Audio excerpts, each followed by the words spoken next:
Então, pessoal, estamos aqui no nosso podcast da Domus Áurea e hoje nós vamos entrevistar aqui um grande amigo, né? O José Zunho Filho, que todo mundo conhece como Zico Zunho, né? Grande professor aqui da nossa região e tem um currículo assim admirável, né? Já fez muitos projetos, fez projetos até para a NASA, né? E diversos projetos que ajudam muitas pessoas, né, Zico? Pessoas PCDs, né? Incentivou muitos alunos também a fazerem esses projetos. Mas eu sei que todo mundo fica curioso, né, quando a gente fala em NASA e tal, mas a gente queria hoje falar de algo que vem antes, né? Algo que vem antes, né? Então, mas isso nós vamos falar aí no decorrer da nossa entrevista. Está aqui comigo também a Jerusa, Oi minha a todos, esposa, que uma vocês alegria. já conhecem, né? Estamos aqui decidindo se a gente vai ler todo o currículo do Zico ou se vai resumir, porque é longo. Mas muito feliz, Zico, de estar aqui. Uma admiração enorme pelos teus livros, pela tua trajetória, uma vida dedicada assim, à educação, a fazer as pessoas descobrirem um sentido para o seu talento, desenvolverem para fazer um bem, né? E isso é admirável, de verdade. E a tua capacidade de criativa é muito grande. Eu aqui acredito. Bom dia, boa tarde, boa noite. Não sei quando o pessoal vai assistir, mas eu é que admiro muito o casal amadíssimo do Senhor aqui, que tem esse projeto maravilhoso, essa obra maravilhosa, enfim, na área de educação que eu tanto admiro, né, até porque eu conheço uma certa caminhada, né, tanto como exemplo do meu pai, meus irmãos, minhas filhas, enfim. E estou aqui para ajudar o que eu puder, eu nem sei o que vocês querem, mas enfim, essa vontade de ajudar é Não se inerente, preocupa, né? Zico, que nós vamos fazer perguntas bem fáceis de tu responder, Ótimo. porque são coisas que transparecem muito na tua vida. Mas a gente tem o costume de sempre começar com uma oração, né? Os nossos podcasts. Maravilha. Então, vamos fazer a nossa oração inicial, né?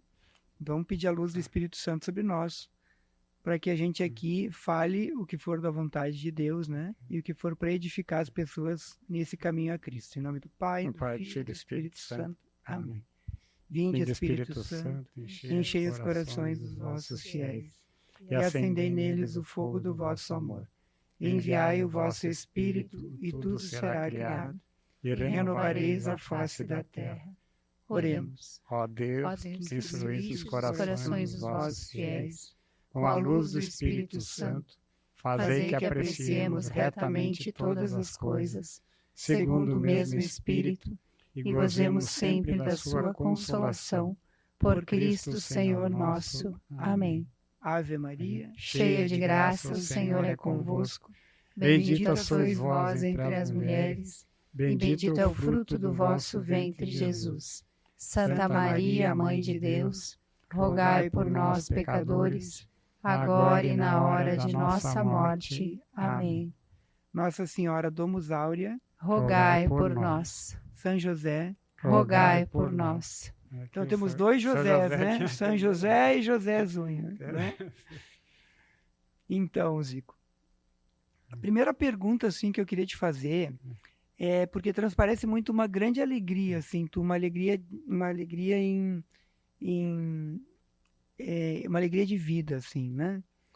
E uma coisa assim, uma coisa muito boa, assim, que a gente, em qualquer lugar que te encontra, tu tá sempre sorrindo, né? Tá sempre feliz, tá sempre transmitindo coisas muito boas, né? E sobre a tua infância que eu queria perguntar, tá? Bem direto, assim.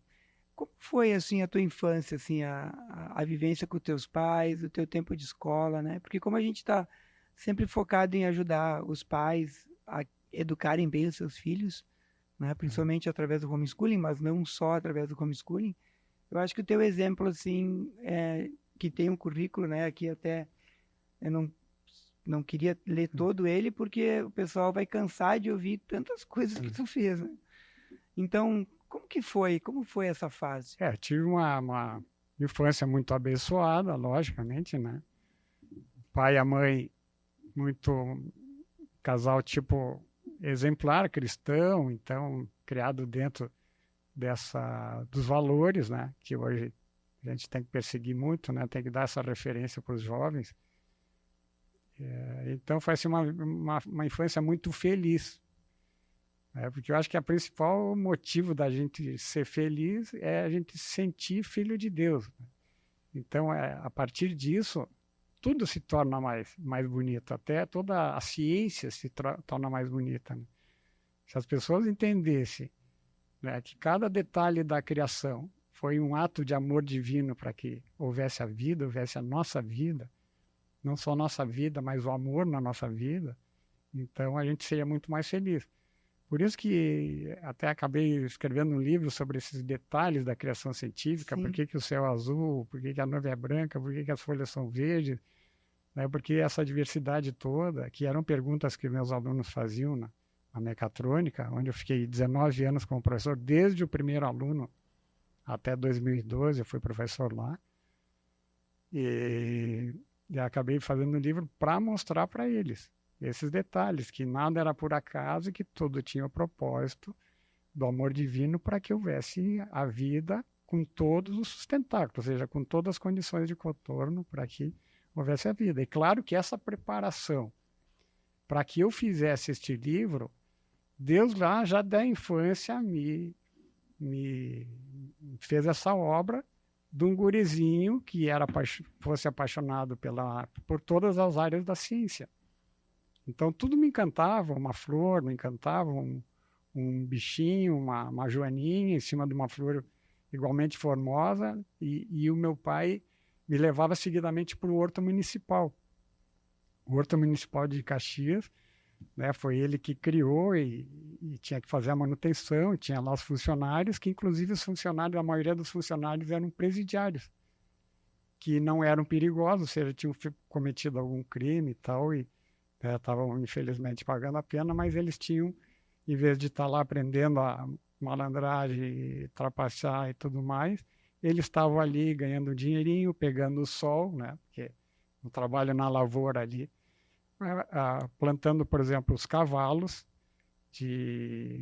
das roseiras, para depois fazer a enxertia, e para colocar a Caxias do Sul era um jardim de roseiras do Cristóvão até o Imigrante, né, os canteiros centrais, sim, as praças todas de Caxias, até no quartel, muitas entidades colocavam as roseiras os cavalos eram criados lá. Além das árvores, dos jacarandás, dos ligustos, mas de todas essas árvores que enfeitam a cidade, as mudas eram plantadas lá. Araucárias também, tinha a floresta de araucárias. Teu pai era biólogo? Meu pai, ele era biólogo e era também engenheiro agrônomo. Ele foi até a primeira pessoa no Brasil, aí já começa o exemplo, né, a fazer 2 faculdades, porque era proibido, só podia fazer uma faculdade. E ele fazia engenharia agronômica na URGS e tinha essa gana de estudar, de saber mais, ele quis fazer uma segunda faculdade, que era proibido, que acabou fazendo, então, biologia, história natural na PUC. Então ele foi para o MEC, que na época não existia Brasília, foi para o Rio de Janeiro e conseguiu. Então, enfim, hoje quem tem 2 faculdades tem que agradecer a ele, porque graças a essa ação dele aí, foi aberto então para todo mundo que quisesse ter uma segunda, terceira universidade, né? Uhum. Então, esse foi um dos grandes incentivos. O fato de ele ser biólogo, botânico, zoologista, enfim, ecologista, quando ninguém falava de ecologia, nós éramos pequenos, a gente já ouvia isso aí.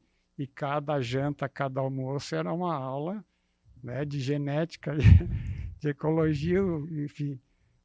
Ele era professor, foi professor também no Carmo, foi professor no São Carlos, foi professor na escola normal, que era lá no Cristóvão, enfim. Sim. Então, ele foi fundador da UX. Foi ele e o Dom José Barea que foram lá também para o MEC, acho que já era em Brasília, para fundar a escola de filosofia da UX. Né? E foi professor da primeira turma lá também. Né? Muito bom. Até eu tenho aqui um livro, né, que foi escrito, né, sobre a vida do pai do Zico. É um livro de A Palmeira Humana, né? Um título muito instigador, assim, né? Que realmente... Então é um livro muito bonito. Aqui tem as fotos, né, do horto, de todas as situações que ele teve, né, como uma pessoa aqui que trabalhou para o bem de Caxias em todas as formas, né? Pelo horto, pela Com UFS, certeza. na educação, O nas apostolado secretarias, dele né? foi o homem do campo, né? Então ele foi um cara que se dedicou até o último dia da vida dele aqui a pessoa do campo, né? A gente chama de colono, mas que é um elogio, Uhum. porque são quem produz alimento. Então nós tivemos essa educação também de valorizar muito o agricultor, o pecuarista e tal, o apicultor, que ele também iniciou essa. Então ele iniciou um monte de inseminação artificial, apicultura. O fato de Caxias ser o maior produtor, né, policultor do estado, Hortifruti granjeiro. se deu o maior produtor para a Ceasa, por exemplo, já naqueles tempos já era, né? Então os próprios engenheiros da Encosta Superior do Nordeste, nas inúmeras reuniões que eu levava o pai quando ele já estava velhinho e tal para participar, acreditava ele, né? Porque Caxias, antigamente, nós os pioneiros aqui era só uva. E não vendiam nada, tudo era para subsistência. Todo o resto da cultura que não fosse uva era para a própria família. Então, eles não tinham know-how, eles não tinham a tecnologia. O pai disse, é mais importante até para você saber como fazer, usar adubo de qualidade, corrigir o solo, fazer curvas de nível, fazer certo, plantar certo, do que o próprio financiamento, o próprio dinheiro, que financiamento se consegue, né? Mas saber como vocês têm que fazer direito. Então, eu acompanhei esse processo todo dele, né? E, por exemplo, a feira do produtor que existe, a feira do agricultor, que existe há 42, vai fazer 43 anos, no final deste ano, dia 23 de novembro, porque foi 23 de novembro, foi a data que ele escolheu para a inauguração, porque o pai dele, o Guerino Zunho, o avô, que tem nome de escola, de rua, tal, que também era dentro dos limites da ignorância dele, né? Ele também era um educador nato, né? Ele valorizava muito a educação, e até por isso que veio dali, eu acho que o esforço do meu pai. E inaugurou 23 de novembro, que era o interessante, dia do... Quando eu falo do meu avô, eu me emociono mais do que do meu pai. Meu avô foi assim, um parceirão para mim, sabe? Eu era um tipo capataz dele. Que legal. Então, por exemplo, ele tinha fazia vinho em casa e tal, bateu a cabeça, deslocou a retina, mas ele tinha os negócios para cuidar. Ele fundou o Jockey Club aqui em Caxias, então tinha cavalos lá, tinha que alimentar, cuidar, ver os funcionários, e tinha o matador ali, né, a charqueada, que ali também tinha animais para cuidar. E era aniversário do teu avô? Sim, na 23 de novembro é aniversário do meu avô, então ele, como juventudista, também foi lá na Hércules Galó. Eu fui lá, porque na época as secretarias, ainda mais da agricultura, não tinha o dinheirão que tem hoje, então era tudo ajuda de voluntários e tal, e eu fui como fotógrafo. Né? Então os produtores começaram lá no chão mesmo, com as caixas ali no chão, com umas Kombi, tinha mais buraco, mais ferrugem. Que ano foi isso, mais ou menos? Foi 1980, por aí. São 42 anos, né? 1980, foi mais ou menos 81. Foi 1979, mais ou menos. Trazendo, os agricultores trazendo para a cidade os produtos. Os produtos. Então, eles vendiam mais do que colocar através de atravessadores, ou seja, de negociantes, e tinham um contato direto com o comprador, com as pessoas. Então, o que eles fizeram? Começaram a melhorar os produtos, porque eles tinham feedback do que estava bom, do que estava errado. E dessa forma, eu acompanhei o crescimento econômico deles. Eles começaram assim com carreta, com carroça, com as Kombi mais esferrujadas que você possa imaginar. O ano seguinte já começaram com umas Kombi novas. Isso, os agricultores. Os agricultores. Depois os caminhõezinhos velhos, depois os caminhãozinhos novos, e depois terminaram com caminhão último tipo ali, refrigerado e tal. E começou com 1 dia por semana, depois em seguida 2 dias por semana, 3 dias por semana, todos os dias da semana, depois todos os dias da semana 2 vezes e mantém até hoje. Até hoje. São 43 anos por aí. Aqui Não, mas desculpe, eu entrei nesse assunto para falar dessa questão que eu acompanhava o pai, né? Então, ele escreveu, por exemplo, 55 anos a página agrícola do Correio Juvendense, que era lá dos Freios Capuchinho. Então, aqui na UX, uns jornalistas que estavam se formando fizeram homenagem para ele, para o Jimmy Rodrigues e para o Scalco na área de foto, o pai na área de artigos e o Jimmy lá de reportagem, não sei.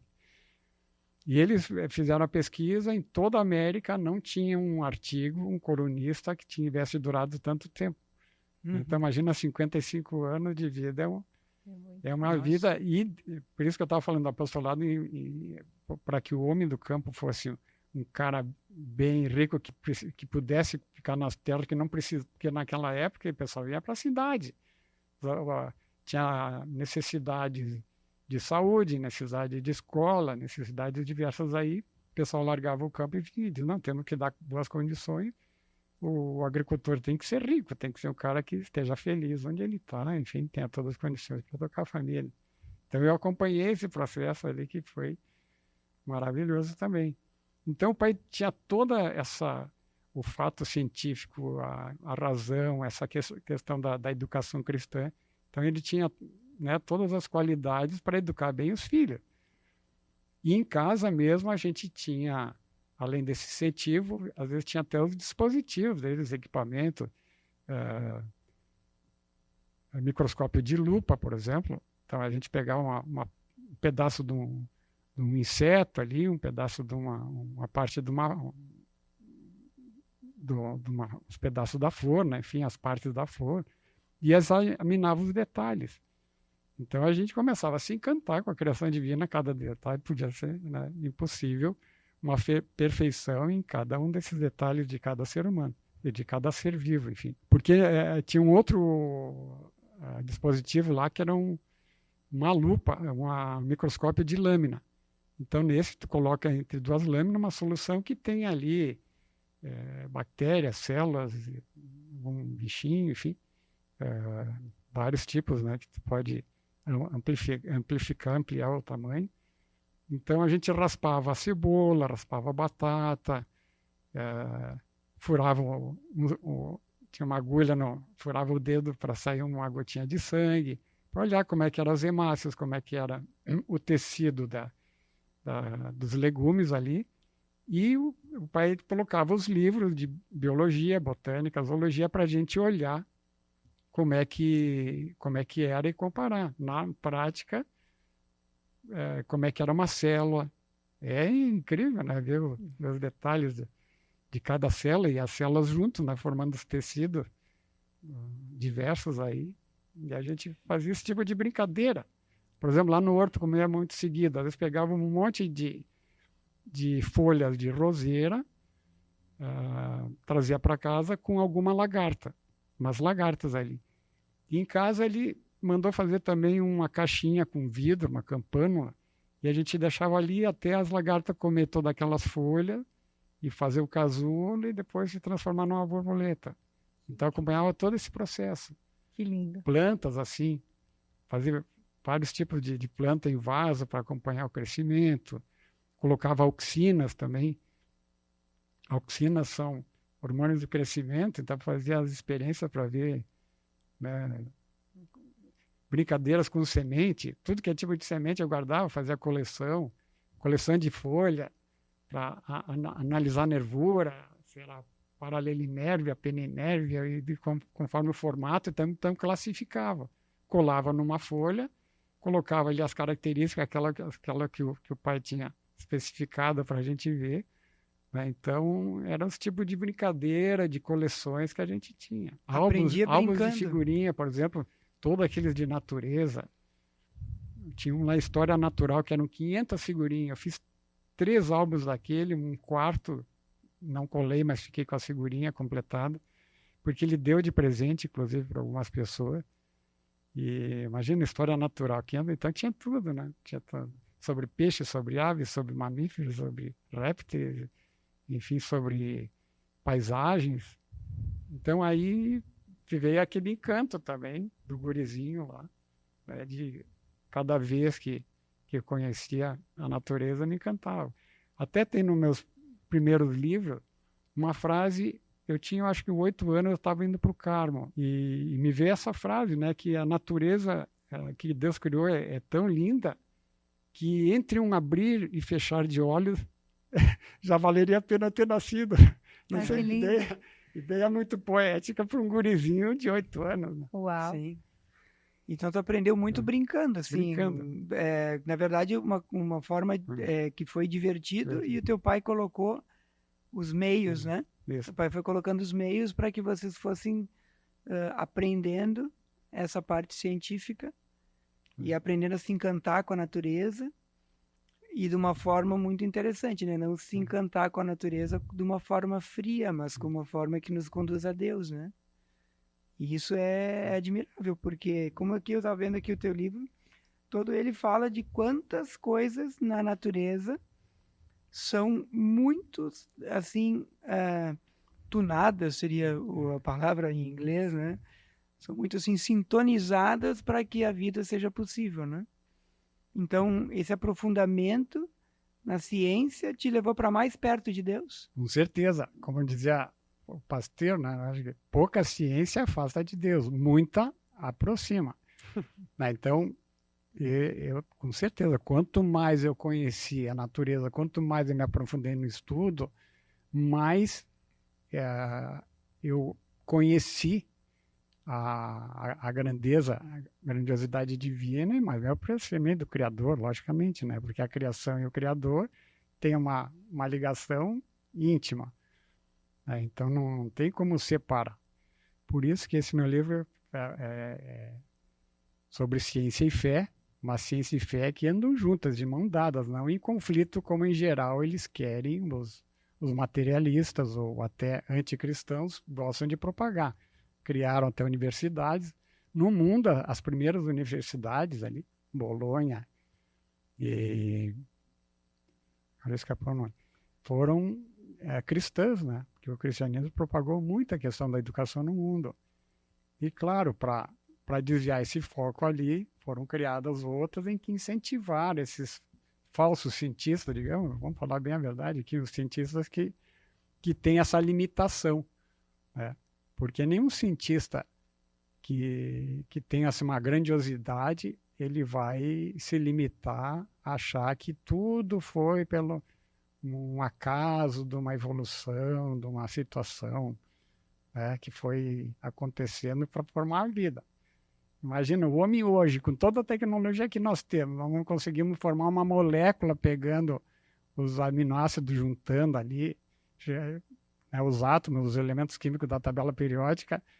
Imagina uma célula que tu tem ali, ó, milhares de proteínas diferenciadas interagindo naquela troca química energética perfeita no tempo exato, né?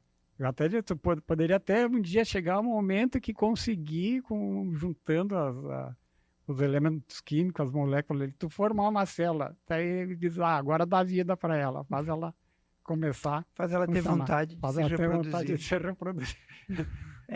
Eu digo que a gente tem o livre-arbítrio, né? E a pessoa que tem, assim, um espírito realmente desapegado, né? Que quer realmente buscar a verdade e com o coração aberto, né? Ela vai progredindo nas ciências e vai se admirando cada vez mais com o criador disso tudo, né? E a pessoa que pelo livre-arbítrio ela tem um ranço, né? Ela não quer, cada pequena descoberta é um motivo para dizer, olha, viu, Deus não existe porque eu descobri mais um fragmento aqui, mais uma peça do quebra-cabeças, né? Então Deus não existe, Deus não existe. Porque confundem talvez um pouco acreditar em Deus com acreditar ao pé da letra com que tudo foi criado num piscar de olhos, né? Assim, num estalar de dedos, né? E, na verdade, cada descoberta científica nos leva a dizer, né, como isso é grandioso. Mas se a pessoa, pelo livre-arbítrio, quer se afastar, ela usa aquilo que é tão lindo contra o próprio Criador da beleza, né? Por isso que eu digo que são limitadas, né? Então, pela inteligência que Deus deu a todo mundo, uma pessoa que não acredita em Deus, mas que estuda um determinado assunto, aquele assunto ele vai dominar. Mas ele nunca vai ter um entendimento, um conhecimento abrangente, né, de toda a criação, onde é que ela se encaixa, por que isso. Né? E eu costumo dizer, quanto mais a gente sabe, mais a gente ama a Deus, porque ninguém ama quem não conhece. Então o conhecimento é muito importante. E a gente muitas vezes peca grave pela ignorância. Né? Tá lá em Oséias 6:4, né? Que meu povo pereceu pela ignorância, pela falta de conhecimento. E tem uma verdade sobre isso que se espelha bem nessa história, na tua vida, que a gente precisa se maravilhar com as coisas, né? Se entusiasmar, mas isso só acontece quando isso acontece em relação. Né? A pessoa sozinha, ela não vê sentido. Até para contar aquilo que a gente aprendeu ou compartilhar, a gente precisa de alguém. E Deus compartilha conosco do que Ele pensou, quem Ele é, através da criação dele também, né? De muitas formas, mas Deus se revela através da criação, essa perfeição, né? A minha mãe sempre dizia, não tem nada quadrado na natureza. Tudo na natureza é redondo. Já viu o arredondado? Tem... Porque tudo está disposto para o ser humano se sentir ali, para ele Deus fez, por amor a ele, né? E essa beleza do pai pegar o filho pela mão, ensinar a contemplar, isso abre um horizonte dentro, né, na vida interior da criança, aonde ela consegue um espaço, porque hoje o que acontece? Existe uma divisão social entre aqueles que dizem que sabem e aqueles que dependem desses que dizem que sabem, né? E que esses que dizem que têm a ciência e aqueles e esses que não têm a ciência, entre aspas, se retiram do processo. Pensam que não são capazes. Só que o senhor está falando de pessoas, o seu avô, a geração dos nossos avós que construiu Caxias, eram pessoas que às vezes não tinham a 5ª série. Como que eles puderam, como que esses agricultores que o senhor, né, citou aqui e tal, puderam entender um processo químico complexo dentro da linguagem que eles tinham e praticar e fazer, né? E aí eu achei uma frase aqui no livro, que é não fazer, ensinar a fazer, né? Agir como as enzimas que provocam as reações bioquímicas sem entrar nelas, sem aparecer, sem tirar vantagens. Assim, ele aprende e tem o desejo de progredir. Então, parece que a pessoa não está autorizada a pensar, não está autorizada a contemplar se ela não tiver um diploma. E isso, o que as crianças de hoje, na tua opinião, dentro desse sistema escolar que a gente tem hoje, em que elas vão para a escola, aprendem uma teoria bem deslocada da prática, vivem num apartamento, nunca viram, nunca contemplaram, nunca olharam de perto, e no final recebem um diploma. E na faculdade recebem um diploma. E tem pessoas da área linguística que estão questionando até se essas pessoas estão devidamente alfabetizadas, gente de nível universitário. Com certeza. Se é capaz de ler e compreender um texto. Né? Mas tem um diploma que autoriza ela a ter um certo poder na sociedade. Né? Hoje, tem o médico, o advogado, são pessoas que têm um diploma, mas não necessariamente têm um conhecimento profundo sobre aquilo. E não necessariamente uma vontade de colocar isso a serviço realmente do ser humano. Então, a gente sabe de medicina feita para farmaco, para laboratório. Com certeza. E a gente vê ciência. Da qualidade, né? Essa. Engenharia social, Então, o que eu queria trazer é isso, como ensinar de verdade? Como que os pais podem... Porque às vezes os pais se desautorizam, eu não sou um cientista, eu não tenho um diploma, e como posso ensinar, incentivar os meus filhos a buscarem as respostas, né? A própria natureza. Ótimo, os pais têm que ter tem essa autoridade, né, sobre os filhos, e tem que ter essa vontade de ensinar. Claro que eles têm que ter humildade de dizer, não, isso o papai não sabe, mas vamos pesquisar, vamos saber, vou te dar a resposta de quem sabe. Então, eu acho que o interesse do pai e da mãe para ensinar o filho é o mais importante. Os recursos ele vai encontrar. Mas tu falaste muito bem, ali a universidade hoje está muito fora da realidade que é o social importante, eficaz, né? Então, que nem a própria medicina, é um pouco distante, parece que feita mais para vender remédio, ou seja, se limitam às vezes a uma cura de uma determinada doença, não vendo o contexto todo. Que às vezes não é daquele jeito com aquele remédio, mas é ver com a saúde como um todo, né? Então, e a questão do livro também eu comento muito isso aí, que esse livro eu não fiz, claro, não fiz para cientista.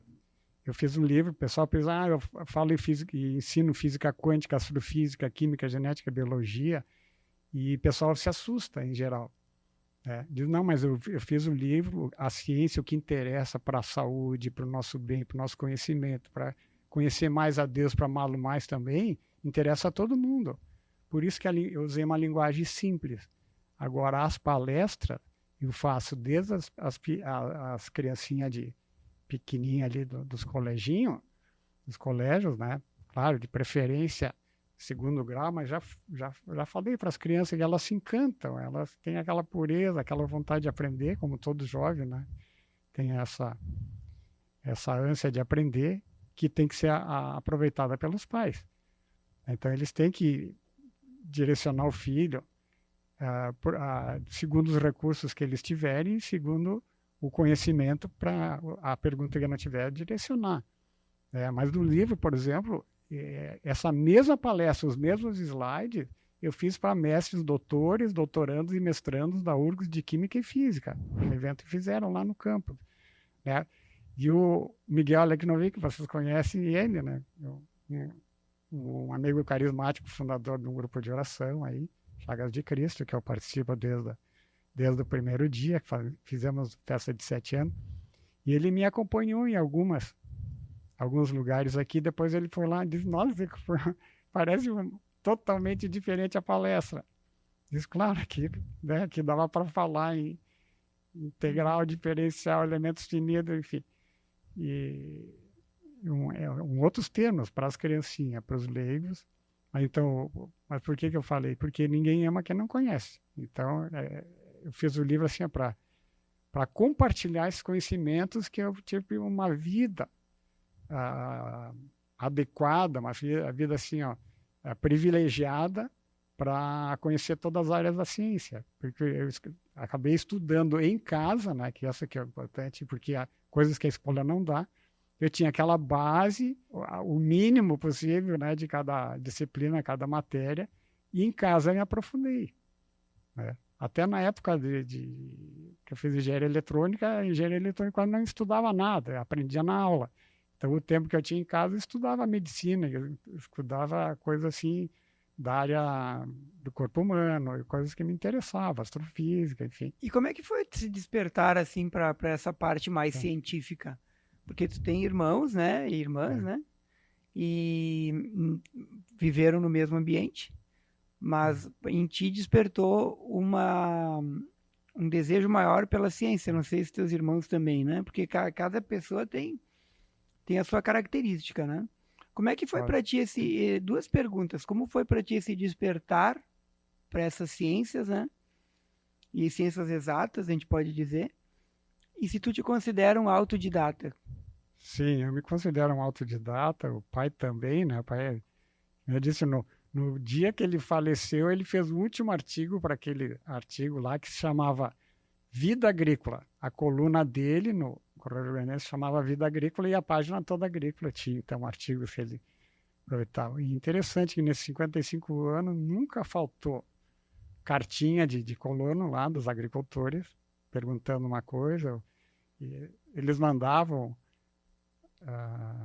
frutas, folhas, plantas lá em casa para analisar, que às vezes tinha fungo, que fungo era, o que fazia, como combatia. Então, o pai instruía sobre coroa de nível, correção do solo, essas coisas, né? Então, teve incentivo todo. Na verdade, nós somos 3 irmãos e 2 irmãs. Todos os irmãos são engenheiros. Né? Os outros, o Neco fez engenharia mecânica, começou com química, depois passou para mecânica, e o Ricardo fez eletrônica também e fez jornalismo. Aqui escreveu esse livro do pai, A Palmeira Humana. Ele é solteiro porque ele participa dos folclorinos, desde a época da juventude.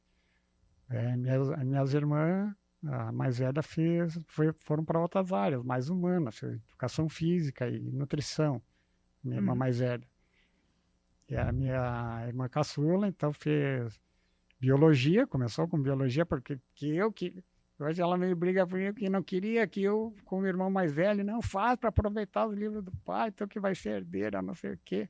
Que o pai tinha, acredito, pelo que a gente sabe, e o pessoal que foi visitar lá no fim para levar as doações, a biblioteca particular maior da cidade, pelo menos nessa área técnica, né? Então foi um pouco doado para um para o outro. Então ela fez biologia, depois fez teologia e psicologia. Então a turma foi... Mas quem assumiu mais a questão científica, acredito que fui eu, mas também aquela questão que não é acaso, né? Foi um plano do Criador. Porque eu pensei, eu, encantado, apaixonado pelas coisas do pai, disse, eu vou fazer engenharia agronômica também. Só que na época o vestibular, ele tinha esse limite da engenharia, que se tu passasse em mecânica, por exemplo, depois se tu quisesse mudar para eletrônica, tu não conseguia. Porque foi o auge da eletrônica no Brasil, então a engenharia eletrônica era mais difícil de passar. Antes da classificação de 200, dos 27 mil que faziam, já estava esgotada. Então, o que eu fiz? Eu vou passar engenharia eletrônica, que daí lá dentro, que eu não sabia o que eu queria. Eu sabia que era engenharia, mas não sabia o que era. Eu disse, vou fazer eletrônica, então, que é a mais difícil, e daí, se eu achar melhor ir para química, ou para mecânica, ou para civil, sei lá, metalúrgica, eu consigo, e o contrário, tu não podia. Então, por isso que a minha primeira opção foi eletrônica, a segunda elétrica, que também, na elétrica, antes da classificação 400, ou 400 e pouco, também terminava as vagas. Ou 240, agora não é 450, uma coisa assim. Então, a minha escolha foi provisória e virou definitivo. Virou definitivo. Hoje eu entendo a vontade divina, porque conhecendo uma ciência abstrata, como é eletrônica, que tu conhece muito bem, a gente pode ter um conhecimento completo da criação de física quântica, né, da composição da matéria, enfim. Porque se eu fizesse uma ciência que trabalha mais com peças grandes, como concretas, né? Concreto, engenheiro civil, engenheiro mecânico, eu não ia ter o conhecimento de física quântica, da eletrônica, que como é abstrato, só quem estudou sabe, né? A mecânica tu pode pegar um livro e estudar, as outras áreas todas tu pode pegar um livro e estudar, né? Mas mecânica, tu tem que ter mais aquela formação, digamos assim, né? Porque mesmo nossos colegas que fazem, a maioria não aprende o essencial que devia, né? Sim. A maioria sai só fazendo programação, não é? Na eletrônica binária, que é ligado e desligado, que aí é fácil, né? Do que a analógica, que são poucos.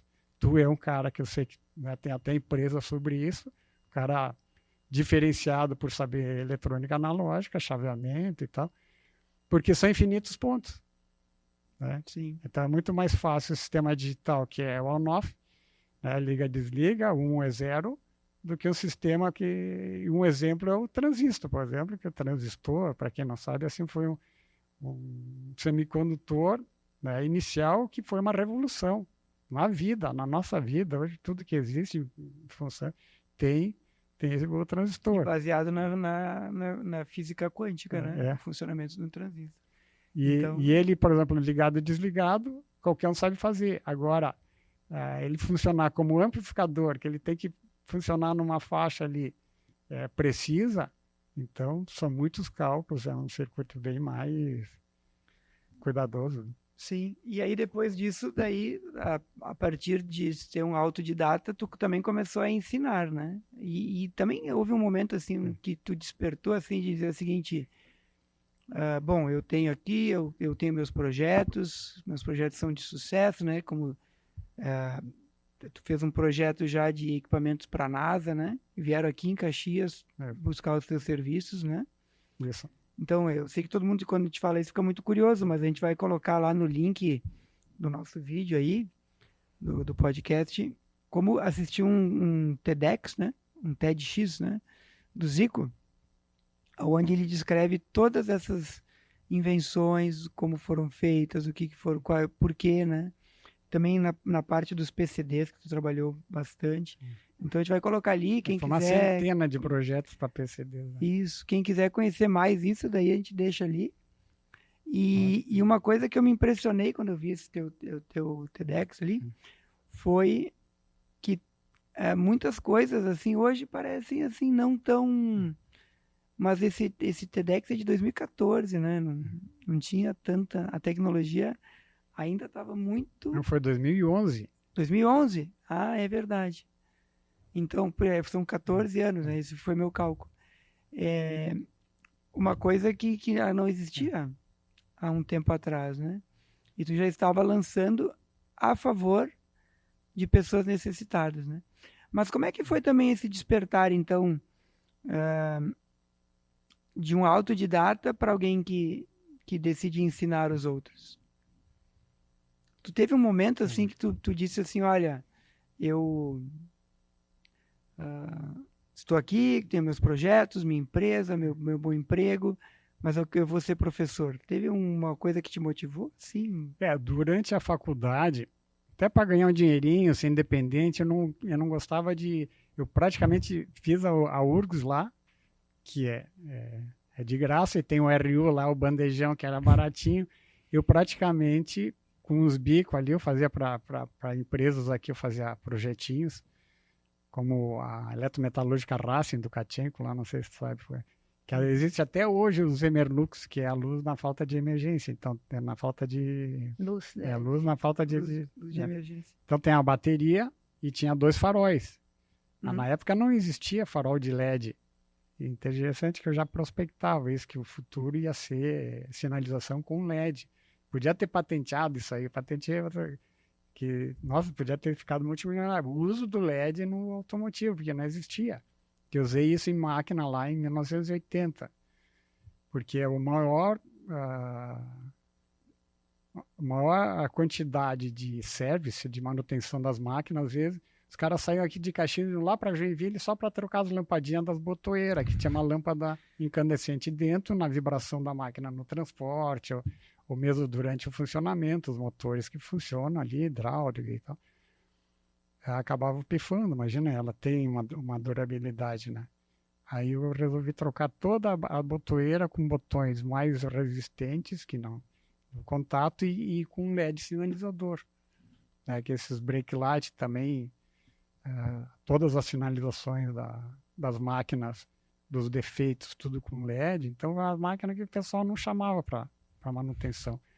E a questão do ensino, eu estava falando, então, para aproveitar um dinheirinho, para não pedir para o pai, eu fui instrutor do método Keller, que fui 2 anos, professor de física da URGS, que é praticamente o professor da aula. Não tem professor, o professor só vai no primeiro dia para aplicar, mostrar como é que funciona a disciplina do método Keller, que são 40 dias que tu tem aula lá, que tu pode prestar prova, e tem 20 provas. E tem tem que passar com A nas 20. E à medida que tu não fizer todas, então tu vai prorrogando. E depois tem as provas de recuperação, se tu não atingir, não conseguir, enfim. E eu, assustadão com esse método que eu não desconhecia, para cada prova eu estudava um monte e passei com A nos 20 primeiros dias. E o professor me chamou e disse, isso aqui nunca aconteceu.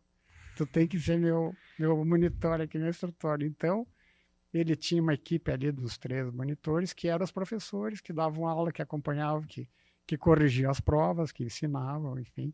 E ficava um horário além do horário da aula, um horário fora, 3 vezes por semana, para dar ensinamento. Então, eu tive essa experiência de 2 anos. Depois, então, eu vim para Caxias para trabalhar na Ingespark, que era uma empresa que estava iniciando esse processo de eletroerosão no mundo, que era uma máquina da Argentina, que era cópia da Charmilles, uma suíça, mas uma máquina, as duas, tanto a Charmilles suíça quanto essa aí dos argentinos, que era uma máquina muito primitiva. Fazia buraco lá para vocês entenderem o que é essa máquina que eu desenvolvi para mais de 60 países do mundo. Eu sei que é feito muito melhor que para a NASA ou para a Embraer, para o Gestu, que foram máquinas especiais, mas foram EDMs, Electro Discharge Machine, seja máquina de eletroerosão, o pessoal chama, que é a máquina para fazer cada pecinha que vocês estão vendo aqui. Então, a matriz é feita com uma eletroerosão. Matriz de corte e matriz de penetração, que é a matriz de eletrodo. Me chama a atenção aqui uma frase no livro do teu pai. Aqui não existe nem só pai, nem só mestre, pois todo pai é mestre e todo mestre é pai. Esse foi o discurso lá no São Carlos. Ele foi convidado para ser paraninfo de uma turma das normalistas do São Carlos, a formatura do São Carlos, enfim. E parece que essa frase está inserida nesse discurso dele. Tem até foto, acho que, das moças ali. E os pais têm esse papel importantíssimo, né, de despertar nos filhos essa curiosidade saudável de ser autodidata. Parece que o ensino hoje, o governo quer que o ensino seja limitado a ele, né? As crianças cada vez mais cedo na escola são tiradas das casas, porque é obrigatório a partir dos 4 anos, eu acho. E até cada vez mais tarde, porque acrescentaram um ano, o 9º ano. Então, ficam... Carga horária também aumentada. E aí ficam até os 18, 19 anos na escola. Só que a escola, ela é mais um lugar de entretenimento, de como que uma retenção das crianças ali, do que exatamente educar. Com certeza, é esse outro perigo. Na realidade, a escola é um benefício se ela for realmente dentro do caráter de ensinar, de aprender, mas ela é um risco porque, que nem tu falaste, está sendo usado como instrumento de dominação, de ideologização das coisas, né? Então, porque não se ensina na escola. Os pais têm que estar muito antenado qual é a escola que colocam, como é que são os professores, né? Como é que é essa orientação que eles estão dando. Que hoje os pais têm que estar muito atentos porque vocês que trabalham com educação sabem que está acontecendo horrores, né? E aí esse autodidatismo é aquilo que o professor pede, que cai na prova, e essa ideia de avaliação, de prova, que pega uma ínfima parte do conteúdo para avaliar o conhecimento daquela criança. No fundo, vira uma decoreba. E aí tu falaste que o teu pai trazia um microscópio, vocês analisavam a fundo ali uma folha, a estrutura, Então, por que ficou tão distante o conhecimento das pessoas? As pessoas não exploram mais. Por que será que as pessoas não têm essa liberdade, essa autonomia de explorar, de entender como as coisas funcionam? Será que hoje se vive só pelo prazer? Infelizmente, eu acho que isso está inserido justamente nessa ideologia da massa, de massificar, de não ensinar a pensar, mas só ensinar a tu operar alguma coisa para ser um escravo do sistema, né? falar bem claro aqui. E uma certa idolatria da ciência, né? Porque... Com certeza, o pior que hoje em dia existe é a idolatria da falsa ciência. Ou seja, daquela ciência comprada. O que eu te pagar, tu fala ali. Infelizmente, a maioria dos chamados cientistas, desculpe dizer, ser bem sincero, eu sempre desafio nas entrevistas que eu participei para levar no livro, no caso, por exemplo, eu gostaria de debater com qualquer cientista anticristão cada detalhe da criação. Ou seja, porque por melhor físico que o cara seja, ou de outra área botânica, eu tenho a base para o cara não falar besteira na minha frente e para contra-atacar. Então, nunca ninguém aceitou. Eu desafiei publicamente. Tá, o desafio aqui na Domus Aurea. Inclusive, quem entrar no site ali, o www.zicozugno.com.br ou www.antidotoapocalíptico.com.br, tem várias entrevistas comigo. Tem 3 da Ruby Frisso, tem com o Juarez Tannenhauer, com o Jorge Estrada, com o Carlos, enfim. Tem 3 com o padre Ezequiel Dal Poço, enfim. São... que eu propago essas ideias, mas a minha ideia desse livro justamente é popularizar a ciência, porque o que interessa a todos, a saúde de todos, né, tem que ser um domínio público, e não só domínio de uns poucos cientistas. O pior é quando, como hoje, a maioria são cientistas pagos para propagar um interesse, né? Então, a ciência é verdade, a ciência é fruto da criação divina. Então, entendimento. Quanto mais tu entende a criação divina, mais tu vai descobrir remédios e dispositivos que auxiliem a humanidade, que poderiam, hoje, nós poderíamos estar libertos de muitas doenças, muitos problemas ali, né? Alguma coisa eu procurei, né? Na mecatrônica, criando essa disciplina de projetos, que era onde eles tinham que aplicar a elétrica, a eletrônica, a mecatrônica, a informática, para fazer um dispositivo, um robô, uma máquina operatriz, uma máquina operadora, uma máquina, um aparelho que auxiliasse. Então, muitos foram feitos na área do PCDs, né? E até trazia o José Carlos Tonoli, que é um amigão lá da época da faculdade, que ele tem uma empresa, a Clique, que é uma empresa que faz produtos para PCDs, né? Pessoas com deficiência. Inclusive, feito pelos alunos da mecatrônica aqui, já naquela época, da primeira vez que ele veio, ele orientou os alunos e fizeram tal de Power Click para ele, que é um aparelhinho que foi vendido até para a Alemanha. Então, o que fazia? Esse Power Click, por exemplo, colocava na tomada, e ele tinha um botãozão que ele dava um clique e outro clique para escolher qual tomada virtual seria, se era uma permanente, se era para desligar, se era um funcionamento intermitente, coisa assim. Então era uma tomada inteligente, né? Então todos os aparelhos da casa eram ligados nessa tomada inteligente, e ele ligava os aparelhos porque conforme a deficiência, tem alguns tipos de sensores para auxiliar o clique, o comando para aquele. Então, um cara que nem a cadeira de rodas, que foram feitos dezenas de tipos diferentes, né? Seja com joystick, com esteiras para andar em terrenos irregulares, com comando de voz. Tipo um off-road, assim, uma cadeira... Com lagarta, que não tanque de guerra. Que legal, nossa. E a maioria delas foram doadas, ou foram feitas para pessoas específicas para serem doadas depois, né? Mas eu estou falando, essa do comando de voz, por exemplo, o cara às vezes não tem braço, então não pode usar joystick, às vezes tem um problema de perna, então, mas numa voz ele dizia, vai para frente,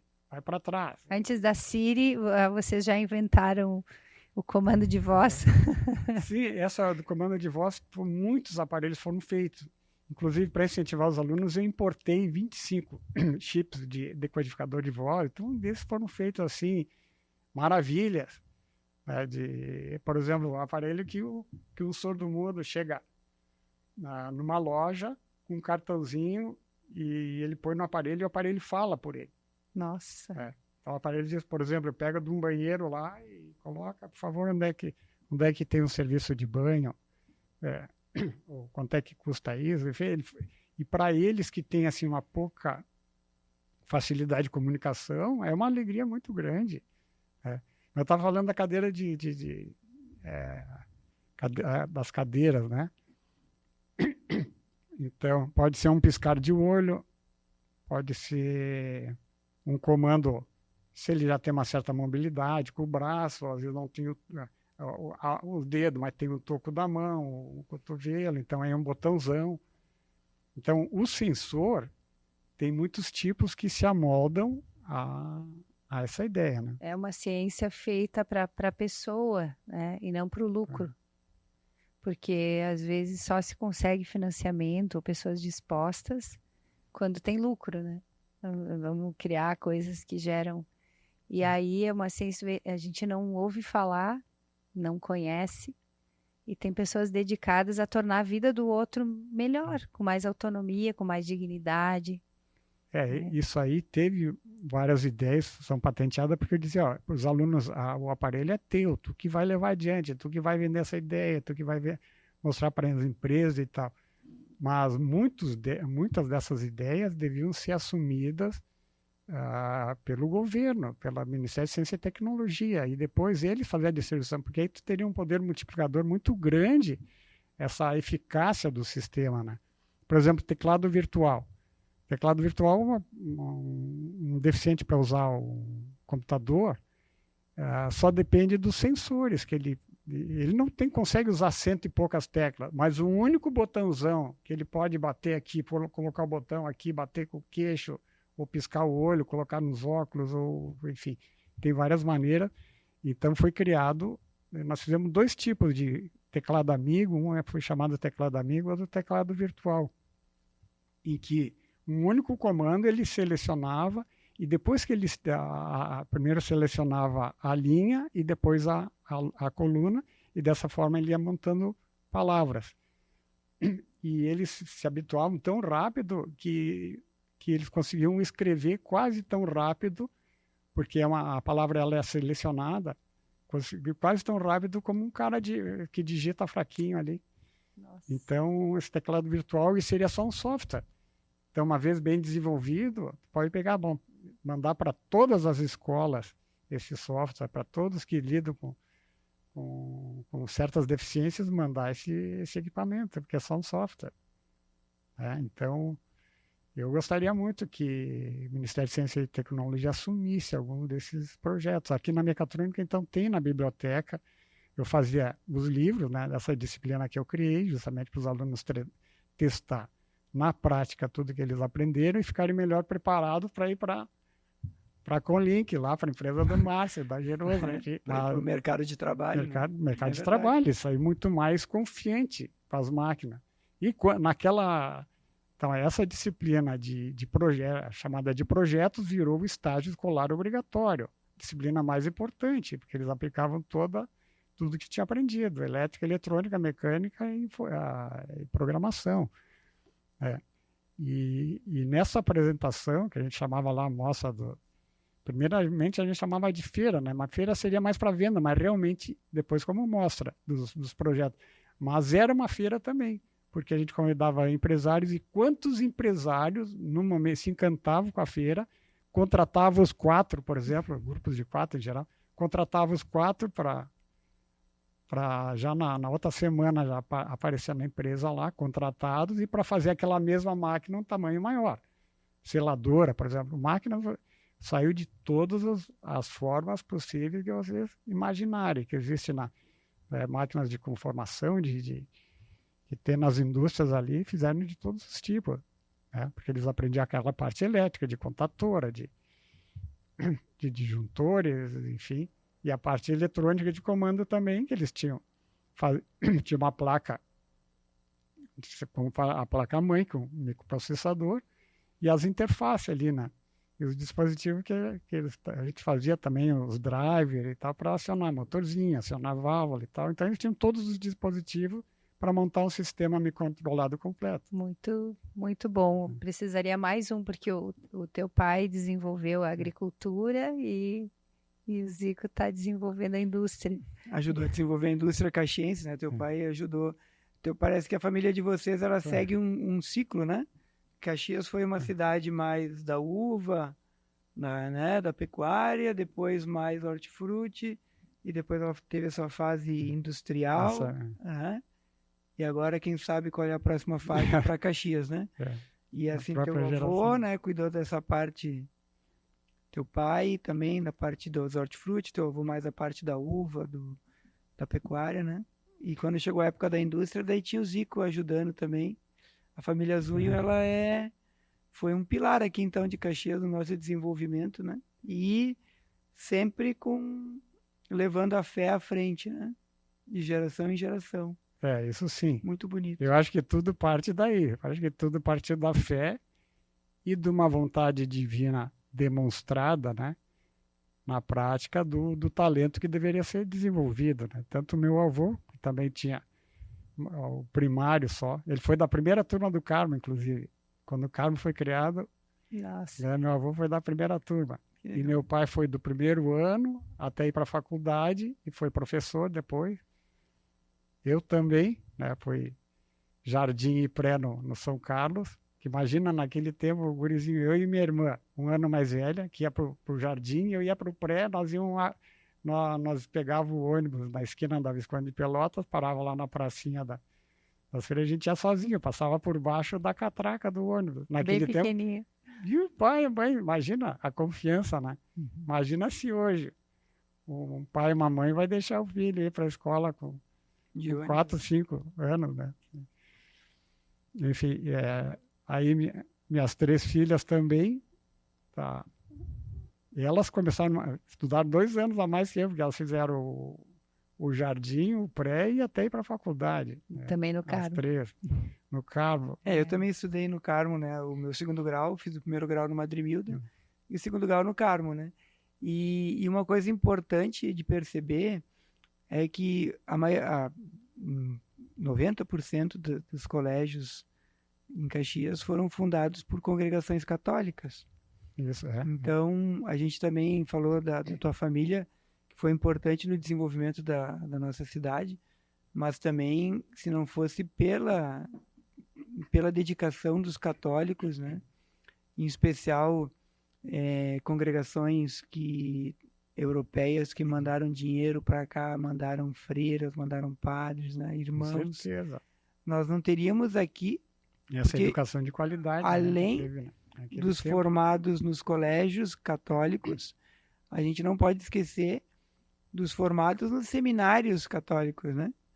Que estudaram em seminários e depois descobriram que a vocação não era nem na vida religiosa nem a sacerdotal e acabaram se inserindo na nossa sociedade e sendo proeminentes aí como pessoas que levaram Caxias a um patamar, né, assim, de uma grande cidade num tempo muito, muito pequeno. Caxias existe há pouco mais de um século, né? E é o segundo maior polo metal mecânico, o maior polo de hortifruti granjeiros, né? Um dos maiores produtores de vinho. Então, isso é graças a pessoas que se dedicaram, né, muito ao outro, que a gente tem hoje, né, Caxias, uma cidade assim, que se destaca, né, econômica, não só economicamente, mas em vários aspectos, né, de liderança até do Estado, né. E isso, teu pai aí é um dos pilares, né. Até no Parque dos Macaquinhos, foi ele que está olhando aqui no livro. A história dos macaquinhos. Até hoje, o Parque Getúlio Vargas leva o nome de Parque dos Macaquinhos.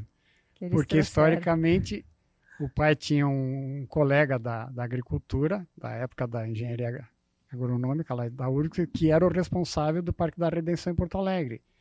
E no encontro dele se queixou para o meu pai que os macaquinhos tinham se proliferado tanto que o cara não sabia o que fazer com tanto macaco. O pai disse, não, dá os macacos para mim que eu tenho um lugar para ele. Mandou o pessoal da prefeitura fazer umas grades lá. Viveiro. Um viveiro, uma grade. Foi de jipe lá e rural, foi buscar uns macacos. Mandou fazer uma ilha ali, o parque tinha 2 lagos, o lago de cima e o lago de baixo, onde foi construído depois o Pedro Carneiro Pereira. E no lago de cima, então, tinha essa ilha e uma ponte móvel, que para os macacos não fugirem, né? Colocava a ponte para levar as comidas para os macacos e fez as brincadeiras, as casinhas. Então era uma diversão para a gurizada ir lá ver os macacos pendurados nas argolas, nas barras, enfim. Os peixes da represa, né? Até hoje, na São Miguel, São Pedro, São Paulo, tem muito peixe-rei. Mesmo depois daquela seca de Caxias que... Interessante, teve uma seca que elas secaram, o peixe-rei se enterrou no barro, naqueles valos. E no ano seguinte, que estava cheio, eu fui lá e vi os caras pescando um monte de peixe-rei. E esses peixe-rei ele foi buscar lá na estação de piscicultura de Rio Grande, ele mesmo, de Egito, lá nos tancões. Tem muita história. Meu pai, sim, foi um cara que fez muito bem para Caxias. A gente procura fazer até por uma questão de missão, né? Questão de missão, acredito que isso. Não, porque a tua pergunta era como que eu acabei me metendo na educação. Porque eu era aquela que eu estava contando que eu tinha ido para a Ingespark, que foi essa empresa que via essa máquina primitiva de eletroerosão, e eu desenvolvi essa máquina.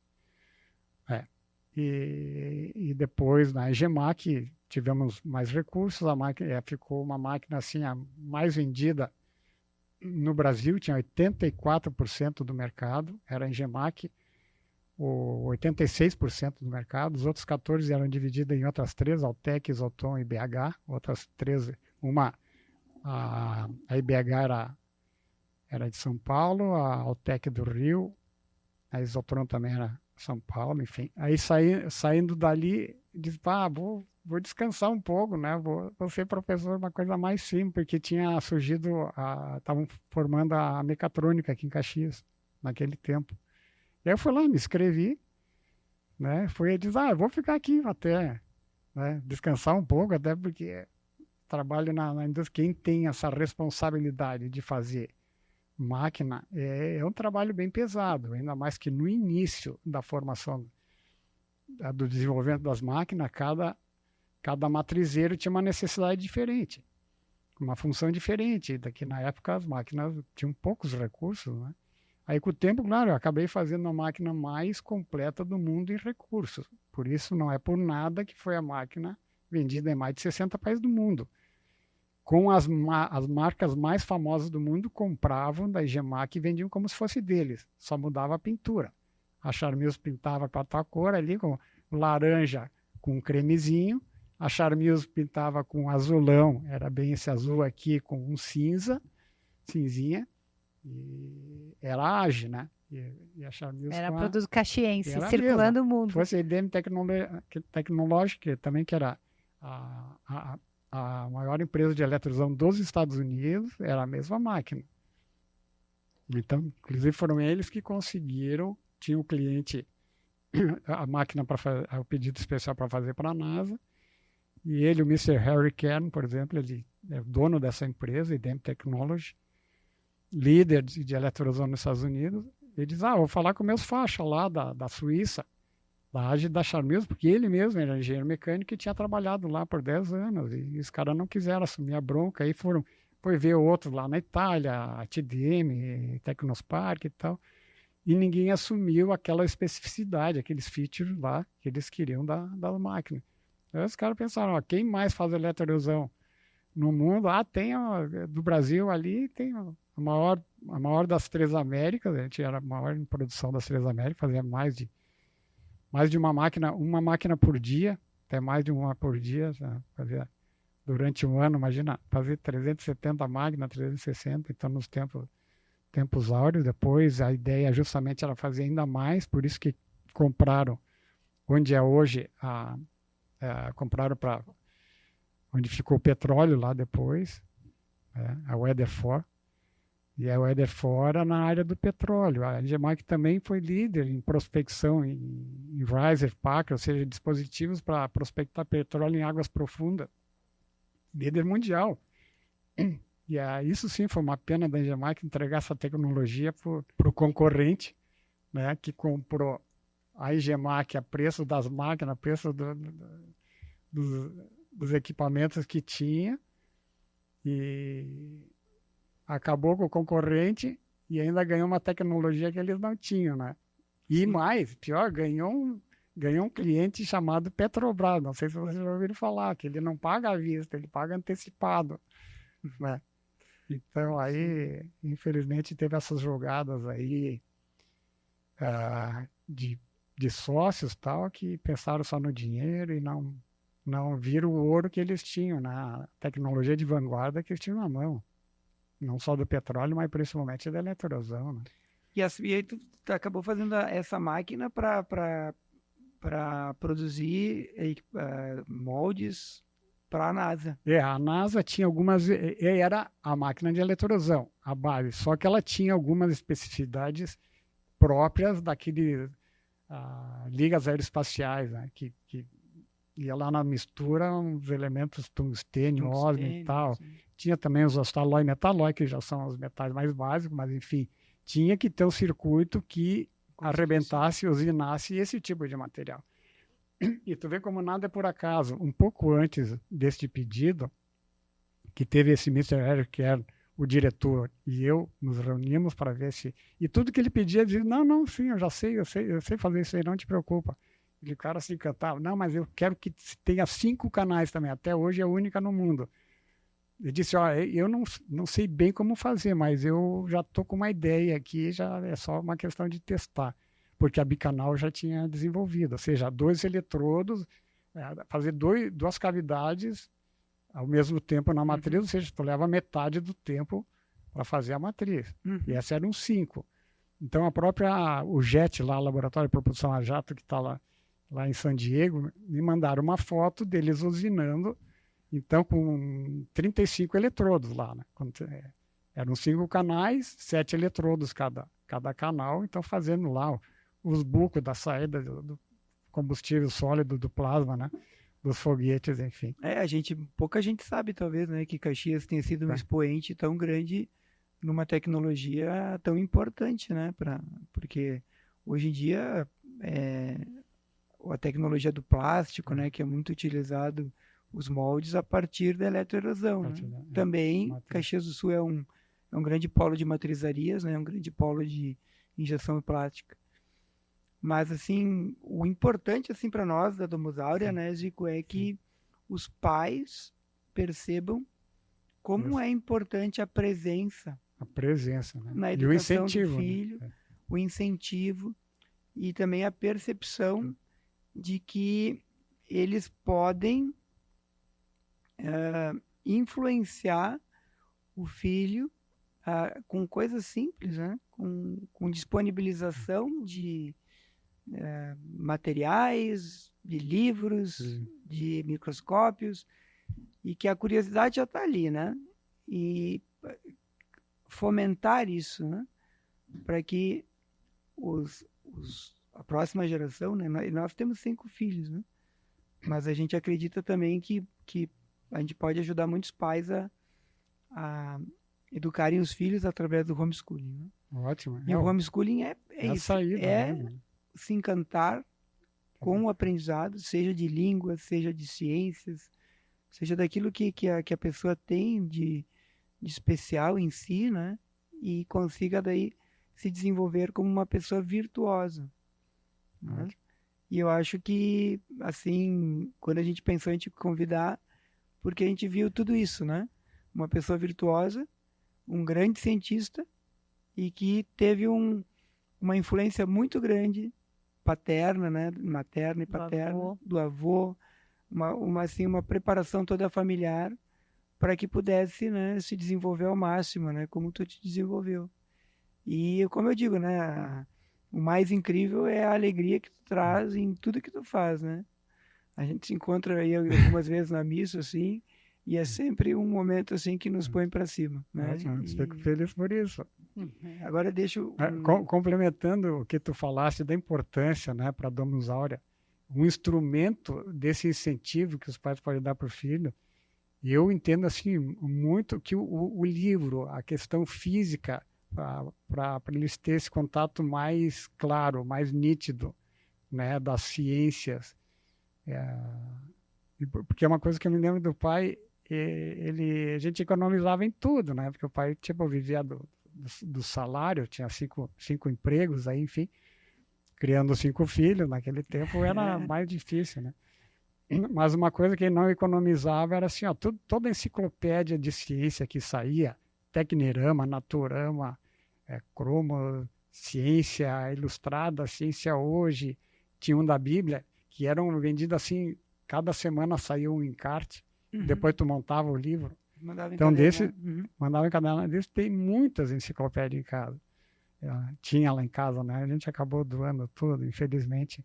A gente não tinha lugar para guardar numa situação que nós cuidamos da nossa mãe 18 anos em casa. Então tinha as cuidadoras lá, precisava de um apartamentinho para elas e meu irmão acabou se desfazendo ali, né? Ofereceu para várias instituições e livrarias ali que quiseram. Foi uma pena, que era uma riqueza aquela biblioteca. Então, por isso que eu estou falando... Disponibilizar sempre o livro de papel para a criança. Então, eu acho que é importante. Um conselho interessante, né? Porque hoje parece que o Google entrega tudo pronto. E o chat GPT, a inteligência artificial, parece que está... Não fixa. A criança no papel tem do concreto. E também ela precisa, porque o livro, ele é mais passivo, né? Então, tu consegue ler, reler. Tu comanda, né? Tu comanda. E aí tu começa a na internet, tu tá vendo, daquilo. daqui a pouco vem uma notícia ali, já te tira daquela longe. Página, tu vai, o que eu estava fazendo? Né? Exatamente. E é um contemplar, né? E a contemplação, ela precisa... E a criança não tem ainda esse poder de dizer não, de se dominar e dizer, eu estou aqui para fazer pesquisa sobre a célula, sobre, enfim, a matéria que ela estiver pesquisando, né?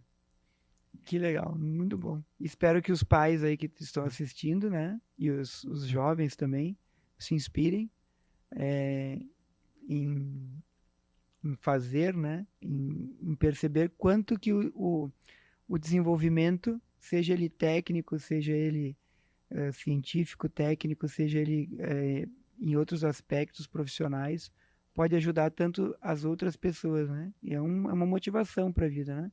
Ajudar os outros. Eu acho que teu pai, tu acabou de mostrar aqui em um pouco mais de 1 hora quanto bem fizeram. Bem fizeram através de um ensino, mas não um ensino para olhar para dentro de si, né? Para eu, né? De cada vez mais para mim, me destacar dos outros, me separar, mas realmente para oferecer aos outros o que há de melhor, né? Uma vida melhor com PCD. O ensino para si não tem sentido. O sentido é tu compartilhar, né? Tu expandir esses conhecimentos, ou criar condições de melhoria de vida para as outras pessoas. Eu até por acaso, me lembrei agora nessa questão da fala no TED, que lá eu me lembrei de uma coisa de infância, né? Que meu pai dizia, tem 2 tipos de pessoas, as que mais ajudam e as que mais são ajudadas, de qual time tu quer ser. Né? Que linda essa frase. Então... É um privilégio poder ajudar, né? E no fundo essa vida é tão passageira que no final só vai ficar o bem que a gente fez, né? Não, porque daqui não se leva nada. O que vai sobrar, né? O bem que se fez. O que a gente pôde contribuir para tornar a vida do outro um pouquinho menos difícil, né? E se os pais soubessem o tesouro que eles têm em casa, né? Imagina a genialidade de cada um, que Deus criou cada um diferente. Então ali tem uma genialidade, tem uma potência para alguma coisa, só que às vezes está represado, porque está nas telas, porque está sem a presença do avô, né? Hoje os avós estão em clínicas geriátricas, né? Caxias encheu, de repente, de clínicas. Será que as famílias não conseguem mais cuidar dos seus idosos, né? Falaste que cuidaram 18 anos da mãe. 18 anos da mãe. Então, o que a gente vê, né? Está faltando a presença. Né? De alguma forma, nem os avós não estão mais junto com os netos. né? Então, netos e avós estão um na escolinha, o outro na clínica geriátrica. E o adulto meio que vivendo os anos poucos que ele tem, né? Com uma ideia de que a vida é eterna, a vida eterna não existe, que aqui a vida é eterna, mas é uma inversão. Né? É uma inversão. O tempo, ele passa, né? O tempo passa. A gente tem que se dar conta disso, o tempo passa. E a gente que é mais, digamos assim, maduro pela idade, né? A gente sabe como cada momento bem aproveitado frutifica depois. E os nossos jovens não sabem isso. Eles têm uma imaturidade que eles não percebem que se eu trocar 1 hora de estudo hoje de uma língua, de um instrumento musical, de algo científico, de uma formação literária, se eu trocar 1 hora hoje, isso vai frutificar em muitas coisas boas no futuro para mim e para os outros que estão ao meu redor. Só que não se dão conta. E o tempo passa. Então, acho que esse despertar que a gente precisa levar para as pessoas, elas têm que despertar que não se deve passar o tempo. A gente deve aproveitar o tempo. E a idade, quanto mais novo, mais o cérebro é plástico. Mais o cérebro se adapta, mais é uma esponja, ele absorve. Sabe, aquilo fica na gente para sempre. É muito mais difícil aprender depois de uma idade. Né? E o que hoje nossos filhos estão aprendendo? Onde está o nosso filho de 1 ano? Como ele está aproveitando o tempo? Olhando galinha pintadinha? Poxa vida, te dê conta, né? É a tua vez, né? É tua vez, pai, de se dar conta. Eu tenho um tesouro aqui na minha mão. O que eu vou fazer com ele? Vou fazer que nem aquele que enterrou e disse, não rouba, não... Né? Não tá mata, aqui, senhor, não tá rouba, aqui de volta, tá aqui igualzinho. Igualzinho como eu recebi. Ou a gente vai tentar multiplicar. Né? Boa. E se a gente multiplicar por 5, a gente vai ganhar mais 5. E cada vez mais, né? Como Então, vocês multiplicaram por 5. Né? Então a gente tem que se dar conta e ter coragem de lutar contra todo um sistema que vai contra isso e contra a natural vontade das crianças, né? De só se divertir. Que não podem ser deixados por si mesmas, né? Então, um grande exemplo. A gente queria agradecer muito. É um grande exemplo. Vale a pena fazer mais um para falar mais. Entrar nos temas. Entrar aqui, né? Só esse livro aqui, nossa, tem muita riqueza. Isso aí, sou suspeito para falar, mas teria muita conversa. Teria muita conversa. Convidar as pessoas a comprarem. Que é o meu livro mais importante, na realidade, nessa área de educação.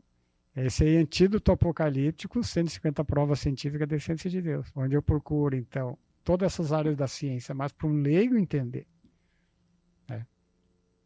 A questão da vida mesmo, dessa interação entre o ser humano e os animais, essa questão ecológica, né, que é muito linda, essa questão biológica, questão botânica, questão zoológica, questão da formação da Terra, do planeta, a interação da Terra com a Lua, com o Sol, até com as estrelas. Nossa vida depende até das estrelas mais distantes, mais importantes que as estrelas perto. Parece uma... Até de estrelas que já explodiram há bilhões de anos. Principalmente, de estrelas que explodiram há bilhões de anos, senão não teria nada sólido, nada denso para suportar a vida.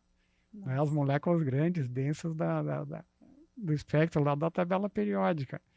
O universo seria constituído só de hidrogênio, hélio, carbono, as moléculas mais simples da tabela periódica. Né? E a gente tem a Domus Áurea, né? A Domus Áurea é um título de Nossa Senhora. Ótimo. Na ladainha de Nossa Senhora, né? Domus Áurea é um dos títulos de Nossa Senhora. Em português é Casa de Ouro, né? E o ouro, ele existe na Terra como ele foi jogado como que um tempero na Terra, porque é pó de estrelas, né? Então é isso, né? Nossa Senhora aqui também é a estrela da manhã, né?